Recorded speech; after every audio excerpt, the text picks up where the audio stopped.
New listing inventory is up. Homes sold are up. Prices are up.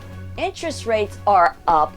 Almost 1% for many loan products. It's Friday, September 4th, 2020, and the kickoff for the Labor Day weekend.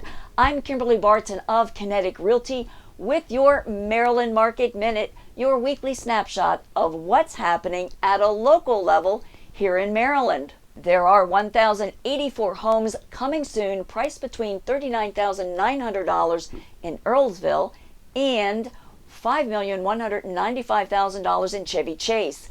New listings are up with 2,196 coming on since last Friday, priced between Baltimore City's $3,500 and Easton's $6,200,000. 1,057 homes went under contract from $25,000 on Hooper's Island and $4,487,000 in Bethesda's Bradley Hills Grove. Pendings are up to 1,790 units between Baltimore City's lowest of $5,000 to the highest priced on the Eastern Shore and Oxford for $4,850,000.